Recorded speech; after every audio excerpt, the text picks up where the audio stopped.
Hello there! Welcome to the second video in a series of 3 on the response process.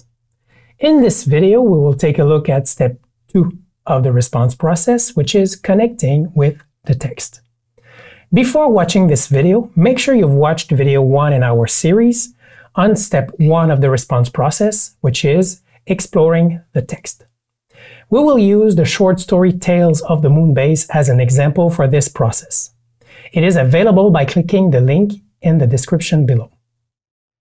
What does connecting with the text mean? Is it A, trying to predict what will happen in the text? B, being able to put the different parts of the text in order?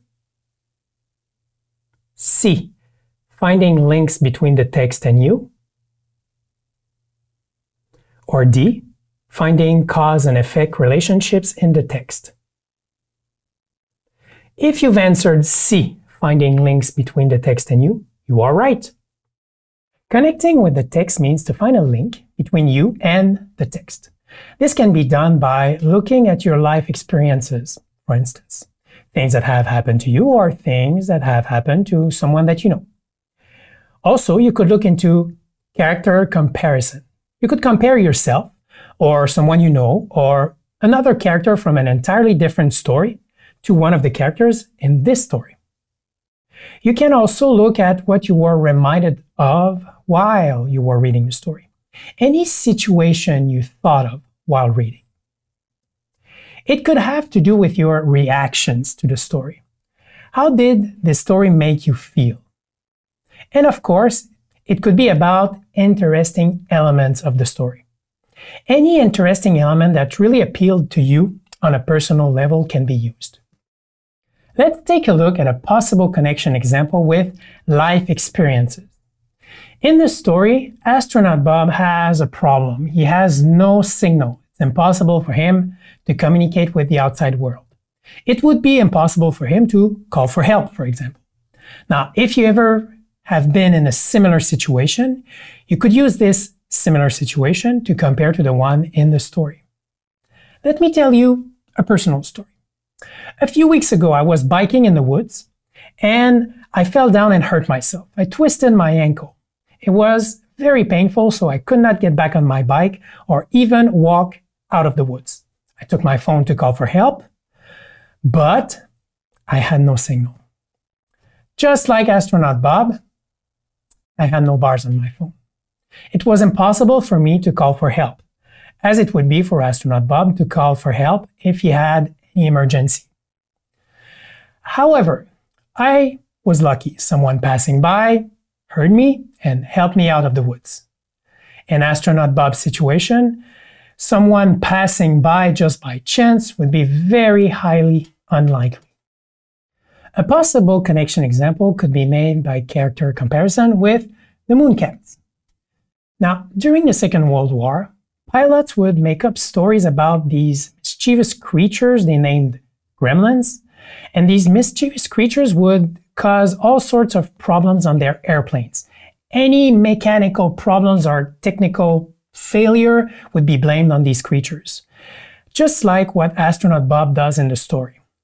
At the beginning of the story, when the computer tells astronaut Bob there's a problem outside with the antenna, astronaut Bob's reaction is, "It's probably the Mooncats again." He blames them right away. The difference is, during the Second World War, these pilots make up these stories, but the problems were real. The technical and mechanical failures were actual technical and mechanical failures. In astronaut Bob's situation, it's different. The Mooncats are actually real. There is someone or something stealing from him and causing trouble, but it's the robots and the computer, not these imaginary creatures or cat-like aliens living on the moon. Another possible connection example could be made with what you are reminded of while reading the story. It will be very different from person to person, but personally, this story reminded me of a movie, the movie Castaway. The reason is that in the movie Castaway, the main character gets stranded on a desert island all by himself. Just like astronaut Bob, he is alone in the world with no one to talk to. Another similarity is that both characters talk to an object as if this object was a real-life person. In Castaway, the character talks to a volleyball. And in Tales of the Moonbase, astronaut Bob talks to the computer. Both stories are very different, but the theme of isolation is identical. Next, you can also react to the text. Talk about how it made you feel. Personally, it made me feel curious, especially the subtitle of the story, Astronaut Bob versus the Mooncats. The word Mooncats made me wonder if the story was going to feature some sort of alien-like creature that lives on the moon. But later on, as the Mooncats were explained in the story, I felt very appreciative of how it was explained. It felt very plausible to have robots and a computer with an artificial intelligence causing all this trouble for astronaut Bob, instead of cat-like creatures living on the moon. And of course, you can use an interesting element of the text to make a connection. For example, the Mooncats are imaginary, but then they become real. The first time they are mentioned, they are part of these stories that astronaut Bob is making up to explain why things are going missing on the moon base. Later on, when he finds the robots working on the spaceship, that's when he realizes something. The Mooncats are not imaginary, they are real. These robots are stealing from him. They are the reason equipment is going missing on the moon.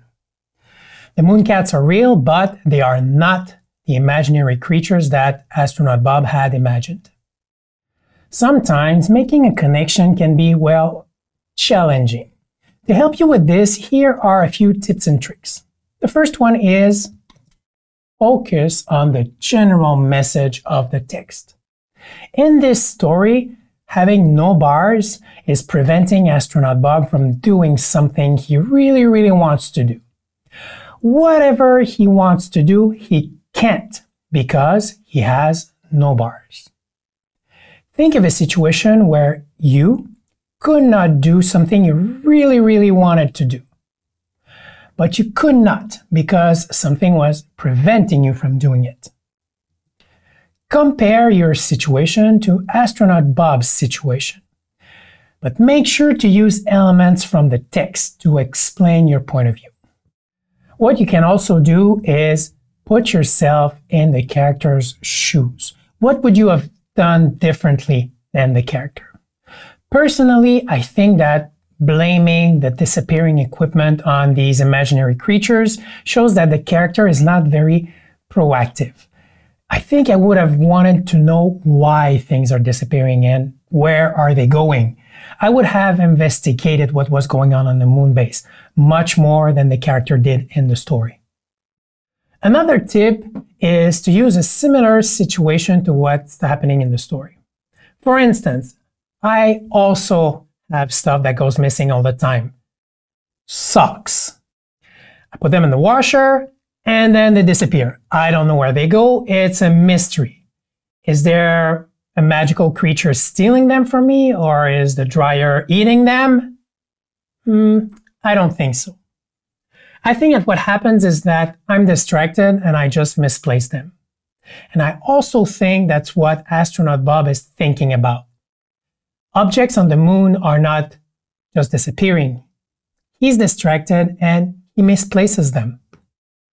Now, these were only a few of the infinite number of possible connections that could have been made with this text. As long as you use references to the text when explaining your point of view, it's going to work. Also, you remember that example I made about my accident in the woods? Yeah, that didn't happen. I made it all up and no one noticed. Just saying. The response process is used to show that you understand the text very well. In there, you show that you can make connections to yourself, to people around you, and the world around you, even if you have to stretch reality a little bit. make sure to watch our next video in the series on step 3 of the response process, which is going beyond the text. See you then!